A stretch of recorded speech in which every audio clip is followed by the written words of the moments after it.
Prezadíssimos irmãos, a paz do Senhor Jesus Cristo. Uma vez mais estamos juntos para meditarmos na Palavra de Deus e hoje nós vamos comentar a lição número 9, que traz o título Orando e Jejuando como Jesus ensinou. Seguindo o nosso roteiro da Escola Bíblica Dominical, falando sobre os valores do Reino de Deus, a relevância do Sermão do Monte para a Igreja de Cristo Jesus. Nosso texto bíblico básico, aquele que serve de chave, chamado texto áureo para as nossas revistas de escola dominical, temos em Atos capítulo 13, versículos 2 e 3. Está escrito resumidamente assim, destes dois versículos importantes a respeito da igreja de Antioquia, lá na Síria, focando a chamada ministerial tanto de Paulo quanto de Barnabé, ou na sequência que aparece no texto, Barnabé e Saulo. Disse o Espírito Santo, é o que lemos lá, 2 pontos, apartai-me a Barnabé e a Saulo para a obra a que os tenho chamado. Então, jejuando e orando, e impondo sobre eles as mãos, os despediram. É o que diz o versículo 3. Meus prezados, a oração e o jejum são disciplinas espirituais, como entendido pelos estudiosos, por todos nós que estudamos a Bíblia Sagrada, que potencializam sensivelmente a vida espiritual, com certeza, de todos os crentes. É uma prática comum no Antigo Testamento, ensinada por Jesus, praticada pela igreja primitiva, e não há como fugir desta orientação bíblica. Portanto, jejum e oração fazem parte da vida da igreja, sempre fizeram e certamente continuarão fazendo parte até a volta do Senhor Jesus Cristo. É verdade também que tem havido ensinamentos errados, diferentes, ou interpretações, melhor dizendo, as mais variadas sobre a importância e a conexão e a relação do jejum com a oração. Mas na Bíblia Sagrada, normalmente, o jejum está associado, sim, à oração. E a nossa lição, então, meus prezados irmãos, alunos da Escola Dominical e amigos, estudantes da Bíblia em geral, desta semana, esta lição, então, está baseada em Mateus, no capítulo 6, versículos 5 a 18. É neste trecho que vamos encontrar também a oração modelo, aquela conhecida como Pai Nosso, popularmente chamada de Pai Nosso ou oração dominical, como já se disse também, ou oração do Senhor. Tanto faz, na verdade, esses títulos, porque é o que Jesus ensinou como modelo. Não disse que era para repetirmos especificamente as palavras que ali está, mas ali é um modelo de oração, as diretrizes gerais, os princípios que Deus espera ver nos seus filhos quando orarem ao Pai. Muito bem, então vamos ler esse texto que é um pouco extenso, mas faz parte do contexto todo da lição e é preciso fazer menção dele. Em Mateus, então, 6 e 5 está escrito: E quando orares, não sejais como os hipócritas, pois se comprazem em orar em pé nas sinagogas, às esquinas das ruas, para serem vistos pelos homens. Em verdade vos digo que já receberam o seu galardão. Bom, neste versículo, meus prezados, Jesus parte do princípio de que todo crente ora. Ele não disse se vocês orarem, mas começou a frase dizendo quando vocês orarem. Então o advérbio aqui não é condicional, e sim de tempo. É quando você orar. Outra coisa que não podemos esquecer é o fato de que ele condenou o tipo de oração feito pelos hipócritas, pelos fariseus daquele tempo, que oravam em pé nas sinagogas ou nas ruas, nas esquinas, aliás, das ruas, ou praças, como algumas versões podem traduzir aqui. Espaços abertos, largos, onde havia condições para reunir muitas pessoas. E qual é o problema aqui? O problema não é a oração em público ou ao ar livre. Não é esse o problema. Não é disso que Jesus está falando, não é disso que ele está censurando. Não é exatamente isso que ele está censurando. Mas o fato de as pessoas, os fariseus, no caso, orarem só para serem vistos pelos homens. É entendido? Aí o versículo 6 diz: Mas tu, quando orares, entra no teu aposento essa versão traduziu como aposento, algumas das versões da Bíblia em português traduzem como quarto. Fechando a porta, diz o versículo 6, ora teu pai que vê o que está oculto, e teu pai que vê o que está oculto te recompensará. Um comentáriozinho, rápido aqui, se faz necessário também. As casas populares, as casas comuns, as casas das pessoas mais humildes nesses tempos bíblicos, não tinha quartos com portas. Então, alguns já criticaram esse texto também, dizendo que não faz sentido, porque realmente as casas eram dessa forma. Há, porém, um entendimento de que o aposento aqui significa algo figurado, um a sós com Deus, um local onde você possa estar efetivamente na presença de Deus sem nenhuma interrupção. E algumas versões e alguns intérpretes da língua grega para este versículo entendem que o aposento aqui da casa, na verdade, seria a despensa, que era o único cômodo das casas comuns dos tempos bíblicos do Novo Testamento, que tinha porta. Então, entrando neste aposento, neste lugar secreto, vamos assim dizer, o Senhor Jesus orientou, fecha a porta, ou seja, isole-se do mundo externo, mantenha-se o contato, que nada te distraia, verdadeiramente você estará em contato com Deus o tempo todo. Deus que é eterno, Deus que é invisível aos olhos humanos, mas que está presente, e Ele que vê em secreto e vê muito mais do que você fala, aliás, ouve, né? Muito mais do que você fala, mas vê as atitudes do seu coração. Como já estudamos na lição passada a respeito do dar esmola, ajudar ou praticar a justiça, deve ser de forma oculta, de forma velada, para que Deus que vê em secreto te recompensará. Aí o versículo 7 diz, e orando, não useis de vãs repetições, como os gentios que pensam que por muito falarem serão ouvidos. Aleluia. Bom, aqui nós encontramos as chamadas conhecidas e populares vãs repetições. O que seria exatamente essas vãs repetições? Quer dizer que eu não posso e não devo repetir as minhas orações? Não é isto não que o Senhor certamente está falando, porque Ele mesmo repetiu ao menos 3 vezes a oração angustiosa lá no Getsemane. Portanto, e durante toda a história da igreja, pessoas fiéis, crentes, irmãos e irmãs, têm orado repetidamente os seus pedidos, e isso não é a questão aqui. Mas as vãs repetições eram apenas algumas coisas decoradas em termos de superficialidade. Coisas sem muita fundamentação e sem estímulo, sem provir do coração. Algo mecânico, simplesmente decorado, que era comum também nas religiões pagãs. Acreditava-se nas religiões de então que por repetir muitas vezes, até mesmo esbravejar ou gritar, faria com que a divindade se tocasse, ou melhor dizendo, tocaria a divindade, ou ainda ela se sensibilizaria e atenderia os fiéis. Portanto, Jesus disse, não faça como os pagãos, não faça como os hipócritas, não usem de vãs repetições, porque alguns pensam que por muito falar é que serão ouvidos. Aleluia. Também não temos aqui condenação para orações longas, porque no Antigo Testamento você vai encontrar, por exemplo, Salomão no dia da inauguração do templo em Jerusalém, fazendo uma oração longa, que nas nossas Bíblias está registrada quase um capítulo inteiro, grande. Portanto, orações longas. O próprio Senhor Jesus orou, a oração sacerdotal é um capítulo inteiro, capítulo 17 do Evangelho de João, é uma oração longa também. É evidente que o Elias, lá no Monte Carmelo, fez uma oração curta, algo em torno de 65 palavras, mais ou menos, e o fogo desceu.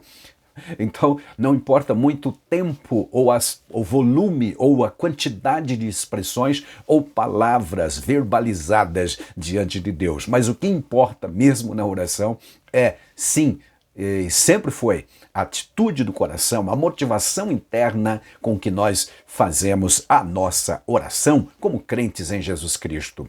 Tem na Bíblia também orações muito curtas, como por exemplo Pedro, que estava afundando no mar da Galileia, ele simplesmente gritou, Senhor, salva-me. É uma das mais curtas orações da Bíblia Sagrada e, no entanto, foi atendida prontamente pelo Senhor. Então, repetindo, não é o tempo, não é as palavras, não é o volume, nem a quantidade de expressões que vamos utilizar nas orações, mas é sim a intensidade, é o coração que vai nas palavras que falamos, a motivação interna. Glória a Deus por isto. No versículo 8 nós lemos: não vos assemelheis, pois, a eles, aqueles das vãs repetições, porque vosso Pai sabe o que vos é necessário antes de vós lhe pedirdes. Glória a Deus. Aqui há um ensino precioso a respeito da onisciência de Deus e também da sua onipresença. Neste exato momento que eu estou aqui gravando este vídeo e você está aí assistindo, Deus está presente comigo aqui e estará no momento que você vai ouvir e assistir esta gravação. Portanto, Ele está presente compreendendo, entendendo o que eu estou falando, inspirando também na pessoa do Espírito Santo. Então, vosso Pai sabe, Ele vê. Repetindo, não vos assemelheis, não façam igual aos escribas e fariseus, aos pagãos, aqueles que não conhecem, evidentemente, ao verdadeiro Deus e continuam fazendo suas orações de forma superficial e repetindo muito. Tá? O Pai de vocês sabe o que vos é necessário. Aqui, uma palavra também precisa ser dita. Deus sabe o que nos é, repito, necessário. Nem sempre Deus atende aos nossos anseios, anelos ou desejos, mas Ele se compromete a atender às nossas necessidades. É neste sentido, por exemplo, que o salmista testemunha dizendo: eu fui moço, agora sou velho, mas nunca vi um justo desamparado, nem a sua descendência mendigar o pão. Portanto, o compromisso de Deus com seus filhos é quanto às suas necessidades. Vez ou outra, Deus pode até nos atender os desejos do coração, como também escreveu Davi no Salmo 37, e versículo 4, dizendo: deleita-te no Senhor e Ele satisfará o desejo do teu coração. É claro que o desejo de um coração que se deleita em Deus será um desejo nobre, puro, bom, aprovado, edificante, e então Deus poderá atender. Porque há um limite também para a oração, naturalmente, conforme 1 João 5:14. Que diz que tudo que pedirmos a Deus dentro da sua vontade, Ele nos ouve. Mas aqui Ele está em secreto e sabe, vosso Pai sabe o que vos é necessário antes de você pedir. E aí já surgiu a famosa pergunta: mas se Deus já sabe antecipadamente o que ou de que eu necessito, por que eu preciso orar? Bom, aqui a Bíblia não diz exatamente porquê, mas nós podemos deduzir claramente algumas respostas para esta pergunta. Eu diria e digo sempre que, primeiramente, Deus tem prazer em ouvir a nossa voz em oração, reconhecendo a nossa fragilidade e confessando que Ele é nosso Pai, somos seus filhos e temos que pedir, portanto. Aí é uma primeira resposta. Uma segunda, já atrelada a esta, é o fato de que eu sou carente e preciso reconhecer, eu sou limitado ainda aqui em carne humana, neste tempo e neste espaço em que vivemos e, portanto, meus amados, eu preciso tomar ciência e reconhecer diante de Deus que eu não sei tudo, que eu não posso tudo, que eu preciso, que eu dependo dele. Então é uma declaração de dependência, de desejo pessoal. Realmente eu quero isto. É bom lembrar que um dia Jesus estava diante de um cego, a famosa passagem do cego de Jericó, e todas as pessoas que estavam ali, que conheciam aquele cego, sabiam que o que ele mais precisava na vida era ser curado da sua cegueira. No entanto, Jesus perguntou para ele: o que queres que eu te faça? Então, quando ele disse eu quero ver, ele reconheceu que estava carente, necessitado e que acreditava que Deus poderia fazer algo por ele. Então Jesus fez o milagre, certo? Então, uma das razões, portanto, é reconhecer. Ora, por que eu tenho que orar se Deus já sabe antecipadamente o que eu necessito? É porque com isto eu confesso que dependo dele. Portanto, não posso concordar com as tais orações aí do eu determino, eu ordeno, eu rejeito e etc. Isso é arrogância e não é humildade. Na oração eu preciso reconhecer que Deus é soberano, que eu sou humilde e que careço da sua misericórdia, da sua graça, da sua proteção e do seu provimento de tudo que Ele vai prover para a minha alma e a minha vida e o meu corpo também. O versículo 9, na sequência do texto que temos, que é Mateus 6, 5 a 18, diz assim o verso 9.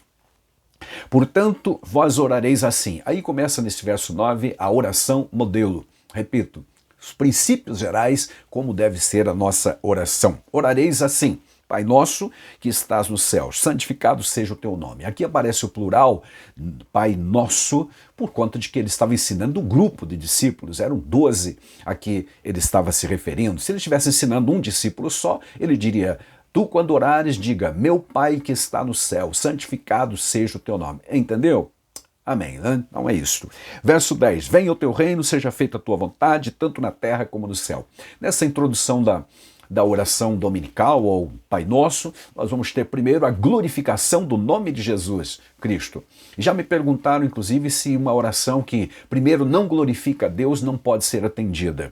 Eu disse que depende. Às vezes você está numa aflição tão grande, como Pedro, que estava afundando no mar, ele simplesmente gritou, Senhor, socorre-me. Mas se você tem tempo suficiente, está no culto de oração da igreja, normalmente, né? Então, comece glorificando sim a Deus, para depois inserir os seus pedidos pessoais ou de intercessão por alguém que precisa, você sabe, da tua ajuda. Amém, amados? Tá? Versículo 11. O pão nosso de cada dia. Então, depois que eu reconheço que o Pai Celestial está no céu, não na terra, portanto, num ambiente espiritual e não material, e digo que o seu nome seja santificado, ou mesmo que glorificado, exaltado, engrandecido, aí eu digo, venha o teu reino. Essa expressão, venha o teu reino, eu sempre entendi como, venhas tu reinar. E reino é o quê? É um espaço onde um soberano reina, onde um rei domina. E se o meu coração e o seu coração é o espaço onde Deus domina pela presença do seu Espírito Santo, então eu estou pedindo, Senhor, venha reinar em meu coração. Reinar é dominar, tomar posse efetivamente. Então seja feita, diz o verso 10, a tua vontade, antes de qualquer coisa, né? Tanto na terra como no céu. De novo, amados, não cabe aquele tipo de oração que eu quero que prevaleça a minha vontade. Pessoas ensinando aí que você tem que forçar Deus, que a oração muda tudo, que muda Deus. Na verdade, a oração não muda Deus. Deus vai continuar sendo Deus sempre. A Bíblia Sagrada diz em Malaquias 3 e 6 e também Hebreus 13, 8, aliás, né? Que o Senhor Jesus, por exemplo, é o mesmo, ontem, hoje, será para sempre, e etc. Deus não muda. Tiago vai dizer que nele não há nem sombra de variação. Então, por favor, a oração muda você, muda eu que estou orando e estou carente, precisando da ajuda de Deus. Deus continuará sendo Deus antes da oração, durante a oração e depois da oração também.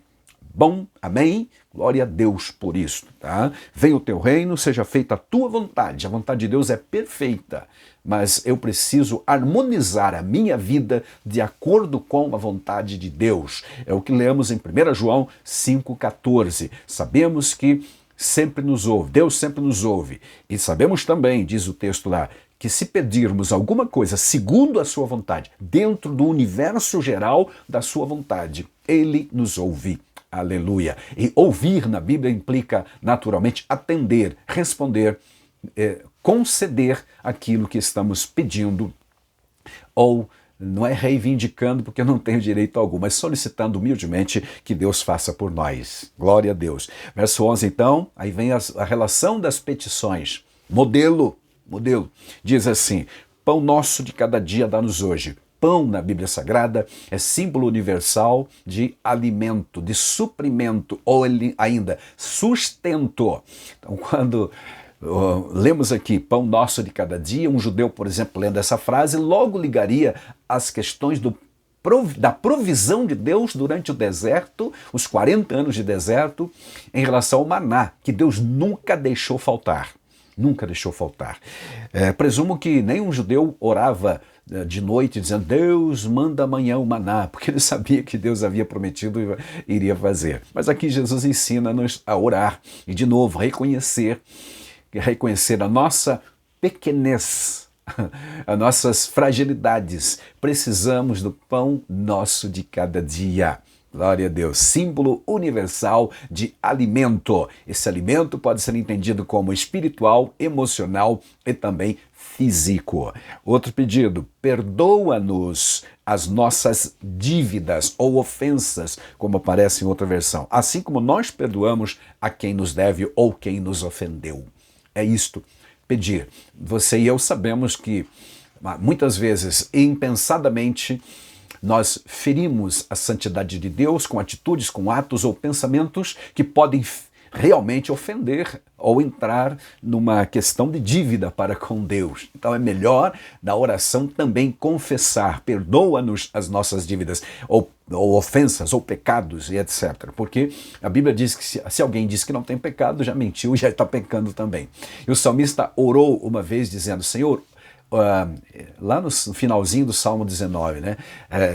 Expurga-me das questões que me são ocultas, ou seja, dos pecados que eu não reconheço, que eu não tenho conhecimento, ou ainda que eu não tenho consciência, para melhor dizer. Então, é melhor pedir perdão, certo? Aí o verso 13: e não nos induza à tentação, mas livra-nos do mal, porque teu é o reino, o poder e a glória para sempre. Induzir a tentação, traduzida aqui nesta versão, seria melhor traduzido como: não nos deixes cair em tentação, que aparece na Almeida Revista e Atualizada, a versão da Bíblia para o português.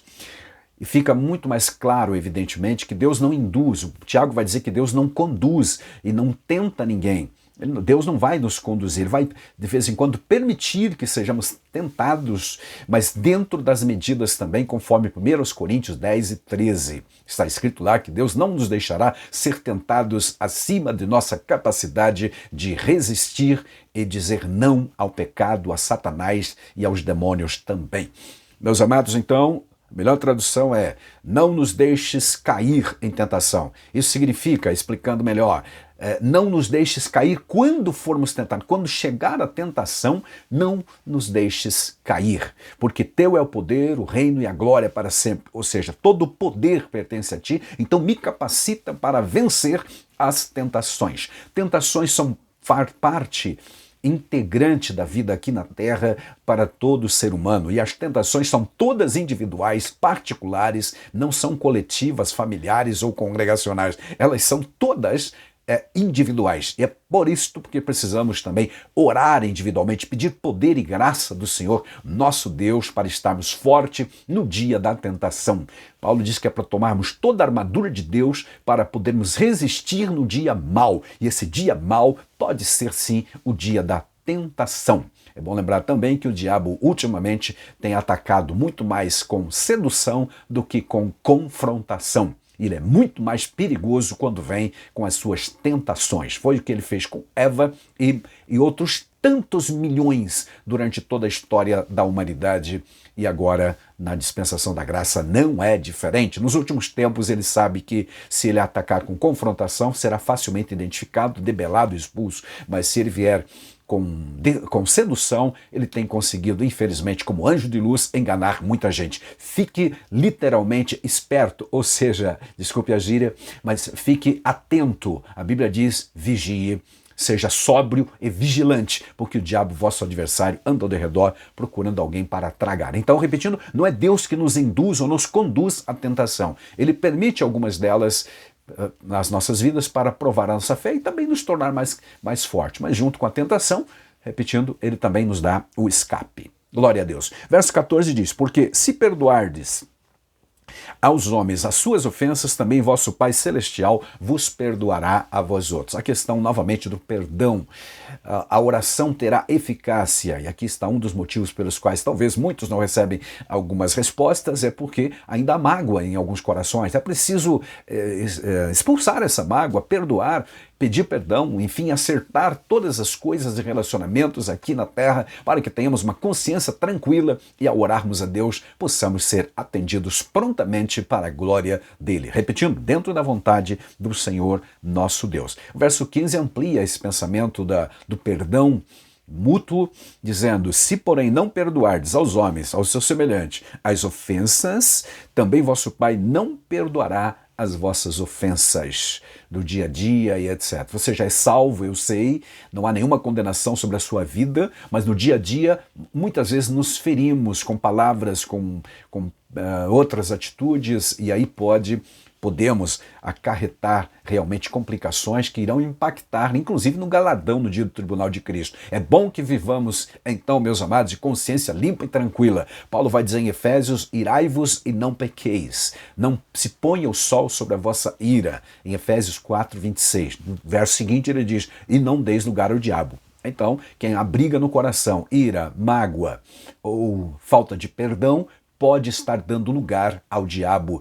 Eu vou dizer o que eu já disse muitas vezes: não acredito que o diabo precise de legalidade para agir, etc., como ensinam por aí, né? Ele é o ilegal e não respeita lei alguma. Portanto, havendo oportunidade, não dê brecha, não dê espaço para o Satanás, tá bom? Perdoe, viva a vida com Deus tranquila, em comunhão e também com seus irmãos, familiares e tudo mais. Aí o versículo 16 diz, sobre o jejum agora: e quando jejuares, não vos mostreis contristados como os hipócritas, porque desfiguram o rosto para que aos homens pareça que jejuam. Em verdade vos digo que já receberam o seu galardão. Já receberam o seu galardão. Uma vez mais, aqui aparece o advérbio de tempo e não de condição, de condicional. Então, quando orares, Jesus está partindo do princípio de que aqueles discípulos que ouviam ele naquele momento em que ele estava ensinando, jejuavam periodicamente, quantas vezes eu não sei, né? Mas era comum, conforme Lucas 18, orarem pelo menos 2 vezes a semana. E também o tempo variava bastante, havia vários tipos de jejum. Na verdade, para Israel, somente um dia de jejum no ano era obrigatório, que era registrado, aliás, em Levíticos 23, 32. Lá é o dia da expiação.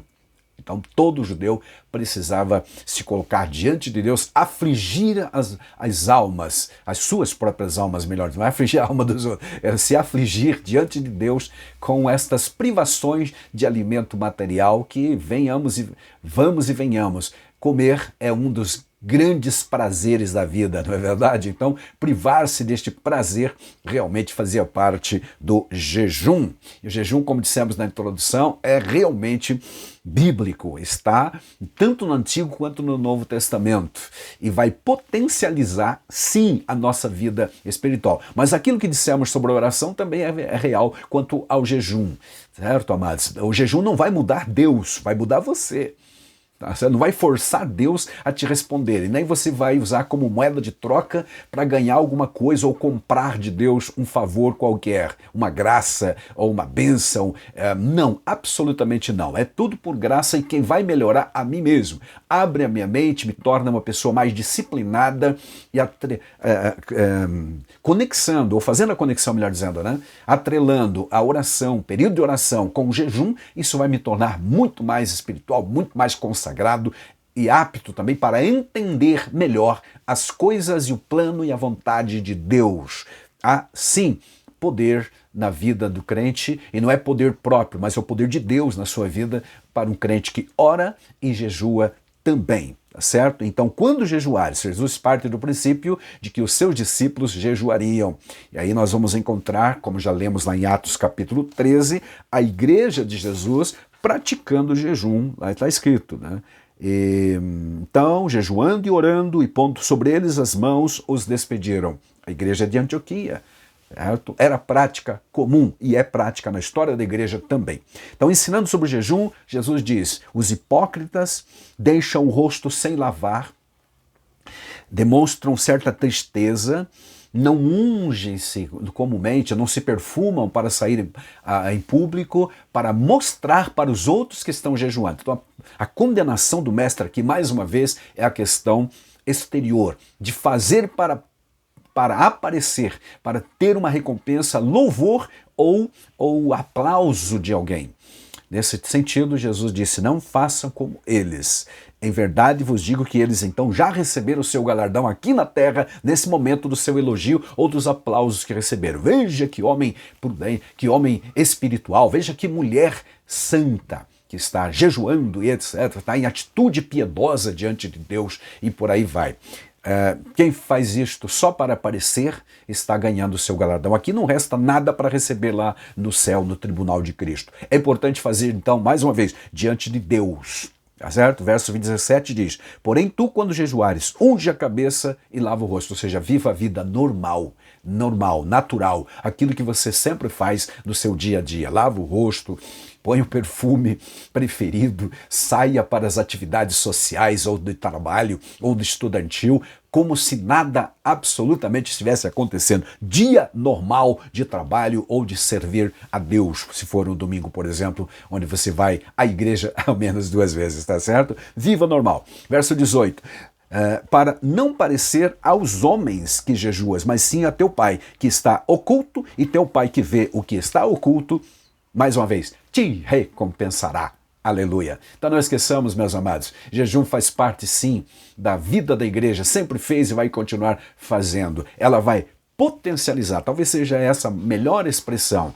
Repetindo, ela não muda Deus. A oração e o jejum não vai mudar Deus, a sua vontade, etc. A vontade é perfeita de Deus. Nós é que precisamos, com o jejum e a oração, nos atrelar, nos harmonizar com aquilo que Deus tem preparado para as nossas vidas. Há casos, sim, na Bíblia, em que Deus estendeu a mão, diz lá no livro de Esdras, por exemplo, que ele moveu-se pela oração, e para Daniel foi dito, por causa das tuas palavras eu vim, disse o anjo quando o Daniel estava orando sobre as questões relacionadas a Israel e a libertação do cativeiro. Mas, no geral, amados, e especialmente no Novo Testamento, Deus tem uma vontade perfeita. E, evidentemente, que nós, ao orarmos, nos harmonizamos com a vontade de Deus e as coisas acontecem. Repetindo e terminando, realmente a oração é um grande milagre. Deus sabe tudo o que você precisa, mas Ele deseja, Ele quer que você e eu oremos, expressando as nossas necessidades. É realmente um grande mistério. Continuemos orando. Sempre haverá resultados, com certeza, dentro da vontade de Deus. Por mais aflitiva que seja, muitas vezes, muitas condições da vida humana, especialmente do crente em Jesus, que conhece a verdade, é preciso pedir que a vontade de Deus seja realizada soberanamente sobre vidas, sobre pessoas, sobre entes queridos e sobre a nossa própria vida e condição. Em nome de Jesus. Que Ele te abençoe grandemente e até a próxima. Amém.